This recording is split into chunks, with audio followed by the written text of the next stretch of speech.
పూరా లోకల్. రాష్ట్రంలో ఉన్నటువంటి మా సహచర శాసనసభ్యులు గౌరవ ఎంపీలు ఈ వేదికకి రావడం నిజంగా మీ అందరి తరఫున హర్షం వ్యక్తం చేస్తూ,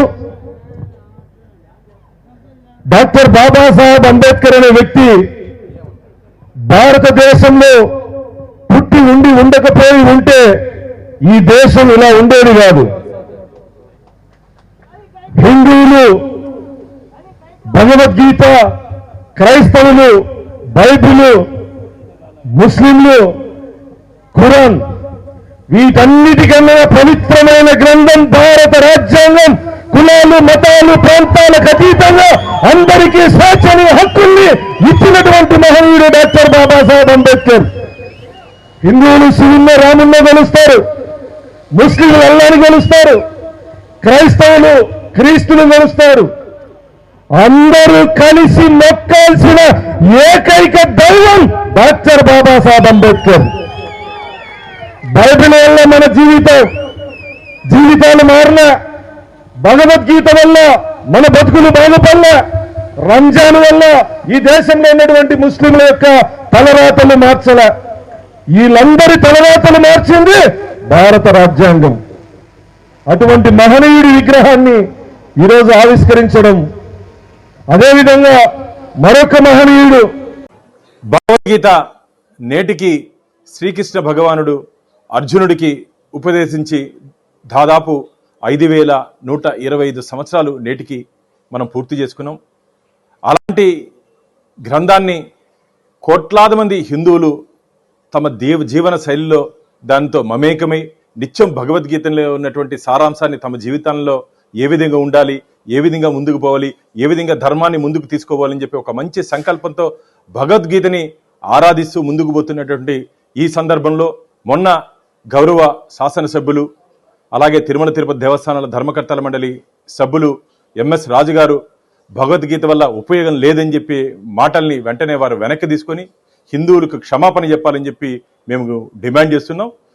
ఖచ్చితంగా భగవద్గీతను ఈరోజు ఒక పవిత్ర గ్రంథంగా భావిస్తున్నారు. మనకున్నటువంటి రామాయణం, మహాభారతం, ఇతిహాసాలు, పురాణాల్లో భగవద్గీత ఒక పవిత్ర గ్రంథంగా మనం భావించి ముందుకు తీసుకుపోతున్నాం.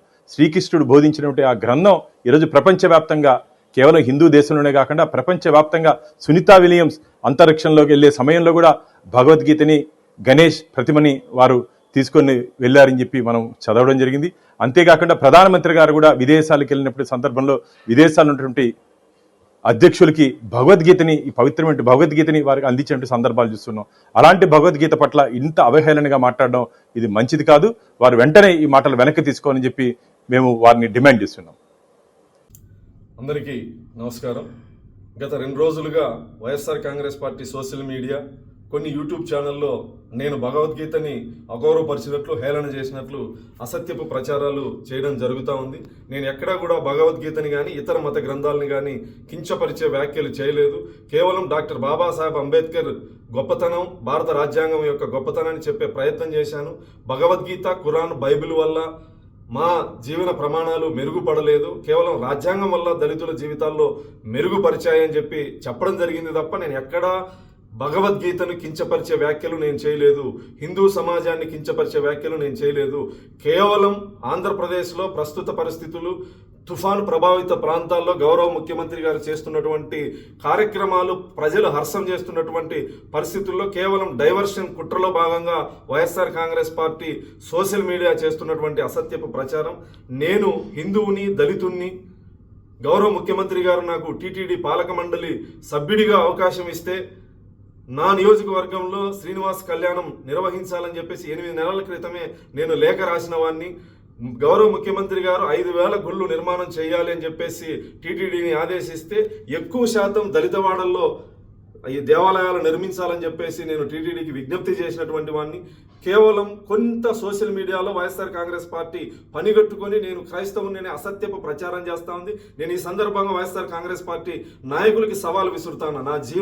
నేను పుట్టిన ఊరిని వెళ్ళి మీరు విచారించుకోండి. మా తాతల కాలం నుంచి నేను హిందువుని, వెంకటేశ్వర స్వామి మీద భక్తి ఉన్నటువంటి వాడిని.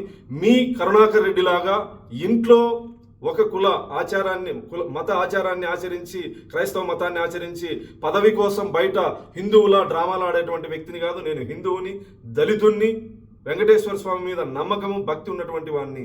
దయచేసి నా హిందూ సమాజం వైఎస్ఆర్ కాంగ్రెస్ పార్టీ చేసేటువంటి కుట్రలో భాగస్వామ్యం కావద్దని చెప్పేసి ఈ సందర్భంగా విజ్ఞప్తి చేస్తూ, భగవద్గీతను నేను కించపరిచానని మీ మనోభావాలు దెబ్బతింటే నేను ఒక హిందూ సోదరుడిగా నేను మిమ్మల్ని క్షమాపణ అడుగుతాను.